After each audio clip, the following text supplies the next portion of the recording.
Hi, and welcome to Best in Tesla News, episode 272. Porsche CEO sounds like he's giving up on electric Porsches. And a new Tesla was spotted this week, and Tesla add some new safety features to their cars. And we have some more countries in Europe that are allowing Tesla to test out their full self-driving supervised on public roads. And in the US government is clearing the way for autonomous vehicles. And an executive from Li Autos is saying that Tesla's full self-driving is incredibly good. And we have a new player entering the EV market, and yet another legacy OEM is losing billions of dollars and their sales are dropping out of the sky. And Tesla is back leading in Europe as the best-selling EV brand in March. All of this and much more in today's episode. Let's dive right in.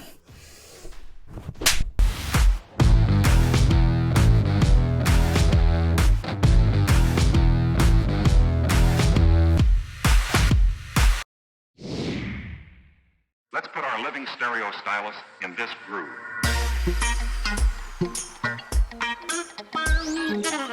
The future for Porsche in China seems very dark. It even sounds like the CEO has given up.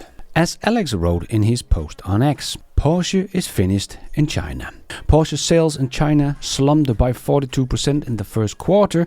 Just 4 years ago, Porsche achieved a record sales of 95,671 vehicles per year in China, almost a third of their global sales in 2021. "We are not concerned about volume," said Porsche's boss Blume. "The price of the vehicle is much more important," he stated. "This should be kept as high as possible, at levels that is appropriate for Porsche." As far as I remember, turnover is the result of volume times price, so turnover and profit will fall, according to Blume. It seems the CEO is more concerned about its shareholders than about the future of Porsche. Even the new electric Taycan, which cost more than 100,000 euros, only sold at an extremely low level and the new model was not presented. Porsche only has the ICE models on display at the Shanghai Auto Show, and that is telling. Indeed. Blume said, "We will see the next 2 to 3 years whether Porsche exists here as an electric brand." Blume seems to have lost all hope for Porsche in China. And one of the companies that might have made life difficult for Porsche in China over the last year is Xiaomi. But they are planning to bring the herd to Europe, as Xiaomi opens German R&D hub focusing on performance cars. And their performance car, the SU7 Ultra, has already beaten the Porsche Taycan around the Nürburgring. So I think Porsche should be very worried. And Tu Li, founder of the consultant firm Sino Auto Insight, also said Porsche is finished in China. The car manufacturer's share has fallen by 44% since its stock-made debut and by 21% since the beginning of this year. Porsche sales in China have fallen 3 years in a row. The world's biggest car makers have been steadily losing market share in recent years as sales of Chinese brands have soared. The destruction of the value of legacy brand is spreading rapidly from the lower to mid-price segment to luxury car makers, which are now struggling to take on China rivals with superior electronic powertrains and dazzling array of high-tech interiors. Yes, the only one of the Western car brand that seems to be doing well in China is Tesla. Tesla didn't shrink last year in China, so Tesla has only been growing in China since they opened their Shanghai factory. In 2020, the first full year of production at the Shanghai factory, Tesla sold just under 150,000 units domestically in China. In 2024, it was a record of 657,000 units. So quite the opposite journey than Porsche in China, or most other legacy automakers in China. Volkswagen went from 3.6 million in 2020 in China to 2.9 million in 2024. That's 700,000 units drop in 4 years. And Volkswagen peaked back in 2019 with 4.2 million. So Volkswagen has dropped more than 30% in just 5 years. And we could go on. BMW lost 13% last year. Mercedes lost 7%. Audi lost 11%. Toyota 7%. Nissan Nissan lost 13%, Mazda lost 10%, and Mitsubishi, well, they have just lost China as they stopped selling cars in China in 2023. The list goes on, and everyone was down last year in China. But Tesla grew last year in China, and even with the shift to the new refreshed Model Y, Tesla is still ahead in China of 2024. So you might only hear about Tesla struggling with demand in the mainstream media, but not many are talking about the companies that are actually struggling and talking about firing people and closing plants.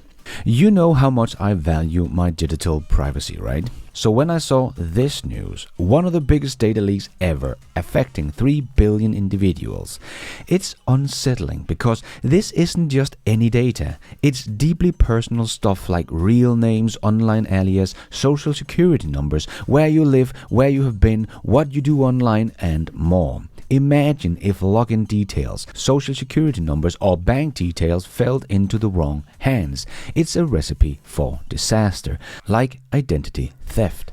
Huge loans has even been taken under people's names without them even knowing about it. And where does these data theft get your info? Likely from data brokers who trade personal info like it's just another commodity. But here's the kicker. There's a way out. You can actually request to have your data erased from these broker databases. Sounds simple, right? But tracking down where your data is and getting it removed is like finding a needle in a haystack. Here is where it gets interesting. A study showed out of those 3 billion whose data was compromised, not a single one who used Incogni had their information exposed. That's why I teamed up with Incogni, the sponsor of today's video. Incogni takes the hassle out of this process. They contact the data brokers for you, insist on your data removal, and handles any pushback. With their family and friends option, you can protect up to 4 people under one plan. And they're quick too. Within minutes, they identified 46 databases with my info and started clearing out 13 immediately, and the rest is in the works. But Incogni does more than just remove data once. It repeatedly scans and sends fresh requests to prevent brokers from re-adding your information, offering an ongoing protection as new brokers emerge or old ones resurface your data. As you can see on my dashboard here, now they have found over 93 databases and have cleared 80, and 13 is still in progress. You can even find a list of every database they've found your data in. If you're ready to claim back your privacy, check out the link down below. It supports this channel and you will get a hefty 60% off if you use my code BESTANDTESLA at checkout. And a big thanks to Incogni for sponsoring this video. We now have more countries in Europe that are allowing Tesla to test out the full self-driving supervised on public roads. Oh yes, this is happening, people. Keys, as always, keeps us up to date, as he wrote in his post on X. Tesla just secured a 2-year exception to run full self-driving supervised on public roads in Norway. Not in theory, not in simulation, but with real cars, live software and government oversight. Approved by Statens Vegvesen, Norway's road authority, this test program allows a full self-driving version 13 active, modified steering and pedal control. Tesla trained driver only on registered EU type approval vehicles. The FOIA document from Norway shows exactly how Tesla frames full self-driving supervised. Not experimental, not unsupervised, a version controlled, testable system built on over-the-air updates, run only by safety-trained Tesla employees. The intent is simple. Prove it works, but with regulators watching, just how they like it over here. Meanwhile, in the Netherlands, full self-driving supervised is already being tested. Tesla coordinates with RDW, the Dutch EU-wide type approval authority, to validate the system on public roads, including the most urban streets in Amsterdam. Together, Norway and the Netherlands form the foundation of Tesla's multi-country approval strategy, rather than wait for a full UNECE process. Tesla is moving fast. Nation approvals, real-world safety logs, regulatory access, and ultimately a bid for Europe-wide approval via Article 39. Yes, Tesla always finds a way and works on the problem instead of just sitting and waiting. So instead of lobbying for permission, Tesla is running supervised programs under regulatory control, and therefore Tesla collect real data, build trust, and files the proof, and try to leapfrog the UN ECE timeline. And Keys ends with, but wait, there's more. There are 2, maybe 3 more countries in the EU that are testing full self-driving supervised with regulatory approval and oversight. Stay tuned, and we will. But it is not just in Europe we have progress for autonomous vehicles. The US is now taking another big step. Here is a video with Secretary Sean Duffy explaining the new set of rules the US government wants to put in place. America is in the middle of an innovation race with China, and the stakes couldn't be higher. That's why we're unveiling a new automated vehicle framework as part of our DOT's innovation agenda. Now, this framework, it has 3 key components. Number 1, prioritize safety. Number 2, unleash innovation. And number 3, enable commercial deployment. So we're announcing 2 initial steps in this framework today. First, when it comes to safety, we've heard from industry partners the crash reporting requirements for automated vehicles, it's way too expensive, way too costly. But these reports help DOT monitor road safety. So to balance these concerns, we've streamlined the process in AV crash reporting to sharpen the data while removing the redundancies. We'll have much more to share on this in the coming months. The long-term goal here is to move us closer to a single national standard. We don't want 50 states with 50 standards. We want one national standard for AVs. Second, we're cutting the unnecessary red tape. Right now, vehicles made outside the country qualify for a quick exemption process. Meanwhile, AVs made right here in America have to deal with a stringent permitting process. This makes 0 sense. Under this administration, we put America first. We've now fixed this by expanding the AV exemption program so domestic vehicles, they're included. This will encourage innovation right here at home. America has always been the home of innovators, from the Wright brothers to the first astronauts on the moon. Our nation has always been at the cutting edge of transportation technology. Innovation is one of my top priorities, and I can't wait to share more about how the DOT is bringing about the golden age of transportation. As Huck also wrote, love to see this, because this is a very good thing for Tesla, because this means they only need to get 1 approval and they will have approval for driving all over the US with robotaxis. And because Tesla has made a general solution, they can do exactly that. This will not help someone like Waymo. Sure, they will get approval from the whole country, but they still have to map the whole country to do so. So even though they might get approval to drive robotaxis in all of US, we probably have to wait another 350 years before they have geofenced the whole country for their very expensive robotaxis. And of course, keep all of that geofenced mapping up to date. Waymo is already dead. They just don't know it yet. They have no chance of competing with Tesla's setup. Remember, Tesla is already producing 1.8 million cars a year, and they are all able to become robotaxis. So Tesla already has robotaxi production at scale. Waymo has 800 to 1,000 vehicles on the road after 7 years with robotaxis. Tesla can have over 1 million on the road next year. Tesla will have the scale, but more importantly, they will have the cost. No one can compete with Tesla on the cost of producing a robotaxi, as I showed in many other videos. So Tesla will be able to have the lowest cost per mile than anyone else. The Cybercab will be an entirely different level of cost saving for Tesla. But even just putting Model Ys on the street of Austin will make robotaxis cost per mile cheaper than Waymo can. It costs Tesla less to produce the whole Model Y that can drive itself with everything included than what it cost Waymo to just fit their cars with all the sensors and computer they need to make the car drive themselves. According to ARK Invest, it's more than $40,000. That is more than what it cost Tesla to build the Model Y. They will simply not be able to compete. And adding companies together like Uber and Waymo will only make their cost per mile even more expensive, as now they have two companies that needs to earn money on this business. How people can think Uber stand a chance is beyond my understanding. It's like hearing those people back in the days saying that Apple didn't stand a chance in the phone industry because Nokia had customer base of 1 billion people and Apple had 0.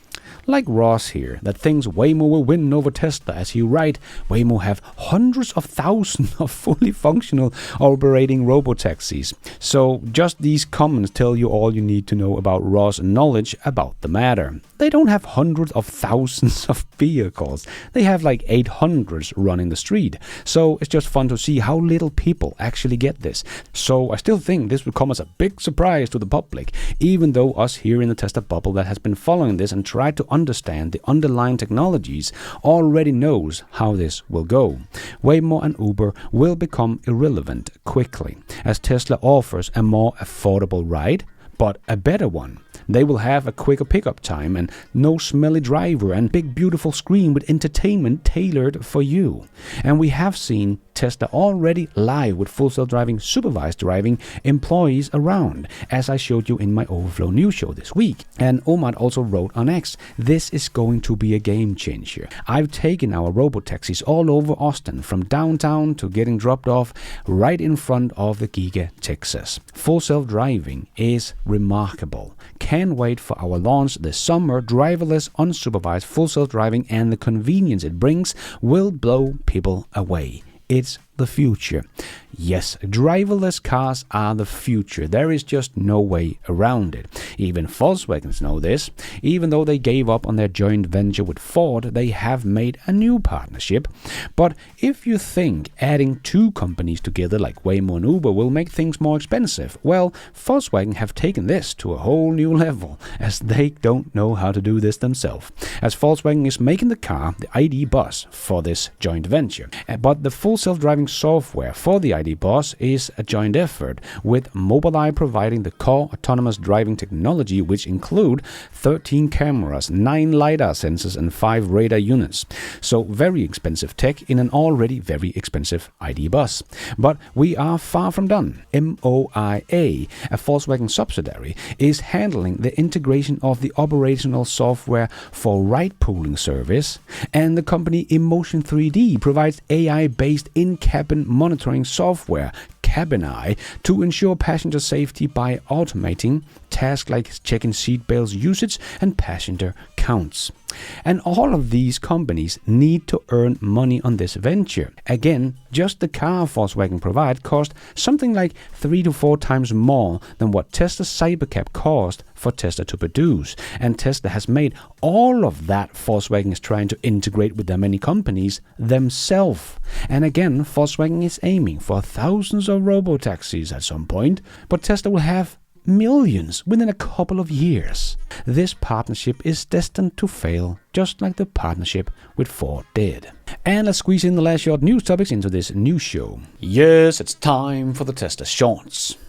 With all the talk about full self-driving, let's just hear it from one of the competitors in China, as Ray for Tesla shared on X. Tang Ying, president of first production line at Li Auto, was asked about his experience with full self-driving in a recent interview, and here is his response. I came here today by driving full self-driving engaged. I think it's incredibly good. I think full self-driving gives a very good sense of safety when changing lanes on highway. Frankly speaking, it provides a better sense of safety than what we have achieved, referring to the intelligent driving system from Li Auto. So that's some big words from the competition.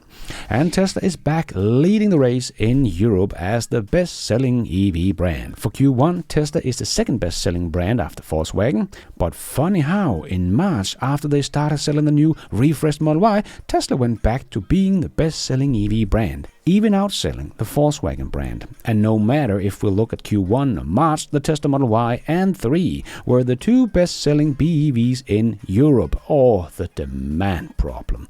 Or maybe Tesla just just retooled their best-selling car model in January and February. So even though Tesla is down in Q1 and Volkswagen is up 157% because of the new CO2 emission targets, Volkswagen is only in front of Tesla in Q1 with about 12,000 units. Let's see if they can hold that lead, or if Tesla will once again become the best-selling EV brand in Europe as they were last year.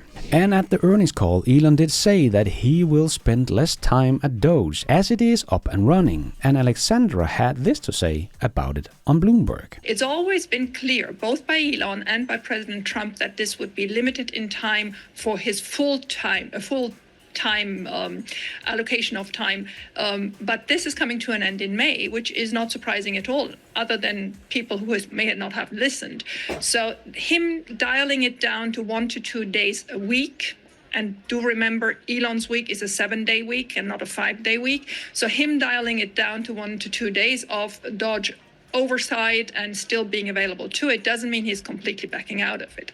We're happy as Tesla shareholders that he's going to put more time into Tesla, but frankly, nothing has been delayed or missing the 4 or 5 months that he has now been with Dodge. The launch of the new Model Y simultaneously in 4 factories on 3 continents shows how strong the Tesla team is, whether Elon is in Washington, D.C. or somewhere else in the world. So there is really, there was no concern whatsoever. And people being surprised by the stock going back up, as Greg said, I think they have not watched what Tesla is actually going to accomplish. And someone made a Tesla user interface copy in an old school Fiat Panda, the Cyber Pandino. A Volkswagen need to hire this guy. He can help you with the user interface.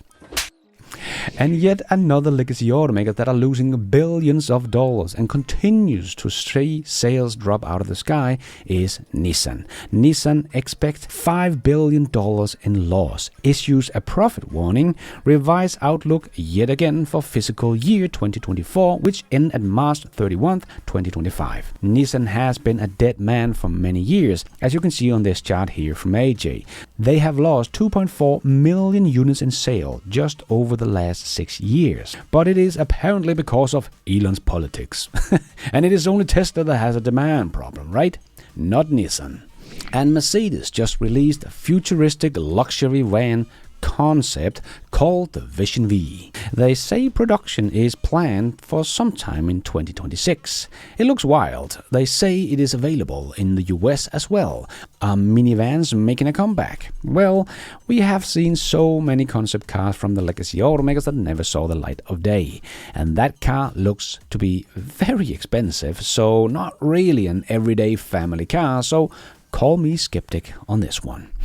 And a little video of what someone like Elon Musk is actually doing for the American people, creating thousands of jobs, not just at Tesla's factories. Bought up Riviera Tool and Die, and this was before Donald Trump became president. So he came in, bought up Riviera Tool and Die because he wanted to start producing his stamping tools in the United States and instead of Asia, because he was realizing there was a lot of problems that they were encountering with these foreign-made tools, and it's hard to solve a problem when you have a language barrier. So he bought up Riviera Tool and Die in Grand Rapids, and when he bought that up, he took a company that was on the verge of bankruptcy, that couldn't hire anybody, turned it into something awesome. I mean, the number of people that Tesla Grand Rapids now hires to build stamping tools right here in Grand Rapids. And then not just that, he farms out the work that Tesla Grand Rapids can't handle to Auto Die, to Artiflex, to Greenville Tool and Die, to Walker Tool and Die, to basically every die shop here in this region is making stuff for Tesla. I don't know the number, but it's in the thousands upon thousands of jobs he has created just in West Michigan because he wanted to make his parts in America. How can you hate that? You can't. You really can't. And speaking of Elon and creating jobs, SpaceX has just launched its Falcon rocket for its 475th mission. Wow, talk about one company dominating an industry. And Tesla Charging wrote, the supercharger network offset 11.6 billion pounds of 5.3 billion kilos of CO2 annually and is growing quickly. You contribute with each supercharging session. And that is 100% on renewable energy as well. And Max tuned in and wrote, every day is Earth Day at Tesla. Can't think of a company having more impact on sustainability. Exactly. And as they wrote, we don't build a network for maximum profitability. We build freedom to travel you can count on. Superchargers have close to 100% uptime and can shoulder even peak travel days. Waiting at superchargers is closely monitored, and 99% of charging sessions do not have a wait. This dependability is critical for electric vehicle adoption, reducing emission on Earth. Yes, but in Sweden, they don't like this because Tesla is not in a union. So they will try to block Tesla from building superchargers for everyone. And Ross Gerber has completely lost it, as he said in an interview. Tesla's best days are behind them at this point. I see sales continue to decline, along with revenues, profits, and everything else. I would like to disagree very much on this statement. I think Tesla has the best days in front of them. Let's see in a year from now who is right. Ross Gerber or Best in Tesla? Don't worry, Ross. I will save this little video clip for safekeeping. And Tesla AI also wrote a little post on X. There will be so many robots on legs and wheels. Not in the distant future, in the next couple of years. Oh yes, like I said, I think Tesla's best days are right in front of us. And Tesla shared, nobody wants to be in a car accident, but if the worst happens, you want to be in one of the safest vehicles on the road. Our entire lineup is exceeding safety standard across 4 continents. Exceeding safety standards. And as they also wrote, in addition, our goal is for you to avoid accident altogether, which is why advanced active safety features comes standard with every Tesla. And soon they will drive safer than us humans, saving millions of lives every year. And Tesla is bolstering its in-car safety system with an additional new feature that aims to protect children left in the vehicle, an expansion of a feature introduced with the addition of 4D radar system. Children are, unfortunately, victim to accident even when vehicles is not in motion. A report from 2024 noted that 37 children under the age of 15 dies each year because they are left in the car, usually dying from heat stroke. Jesus, how does that even happen? But anyway, children left alone detection feature will be available in the new app version of Tesla's app. Nice. And Tesla shared a new video of a Tesla coming very fast on a racetrack. Not sure what this is, but to me it looks like the Model S. So is this the new refreshed version that Lars has been hinting at would come very soon? Well, let me know what your guess is down below. But anyway, it seems like Tesla is skipping lunch to get this one ready. And Tesla is just reminding us all, batteries are recycling at the end of their usable life. Gas is gone once used. Yes, like I have shown many times, this chart from T&E that shows that your ICE car uses 300 to 400 times the amount of resources than an EV over its lifetime when recycling is taken into calculation. And Matt here shared some cool hidden tech in his Tesla. Completely underrated feature, being able to look at live state of your vehicle's electrical system, identifying any given connector. Cybertruck is amazing. Cool. And we have a new EV player in the market that wants to do what Tesla did with the Cybertruck, strip down pickup trucks. This is a slate. This slate seats 2 and can carry sheets of plywood. This slate seats 5 and can fit tons in the front. It's actually the same slate. This is narrated by me, Jeff. I work at Slate and just happen to have a great voice. He really does. That's Chris, our CEO. Chris thinks new cars are too expensive and too complicated. A Slate cost in the mid-20s. Brand new. One sec, Chris. Actually, under 20 after current incentives. Go ahead, Chris. We took out everything that wasn't a car. That means no fancy screen, colored lighting, cooled seats, self-driving, self-parking, automatic cup holders. Yes, that's a thing. But you can add accessories like little screen, big screen, SUV kit, fastback kit, open air kit, one speaker, a bunch of speakers, big bumper, spare tire holder, slatelets, fun grills, even funner lights. Colors, any color.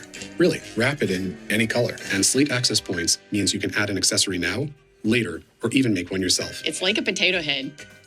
Wait, maybe there's a better analogy. Actually, there is. Slate is the chameleon of trucks and SUVs. Seriously, just add the SUV kit. There are 3. A Slate is not like other cars, or trucks, or SUVs. And Slate is not like other car companies. Slate, we built it, you make it. But is Slate just an acronym for Tesla? Yeah, everyone wants to be the new Tesla. And before we end off with a bit of fun, I just want to make a quick shout out to my newest supporters of this channel. My new YouTube members, Kate Whitson, Kirby Winters, and Eddie Bautista. Thank you so much for all your support. I am doing this all by myself, but you guys are all the producers of this new show. Thank you. And let's end off with a bit of fun. A little creative fun with Ronaldo's sí.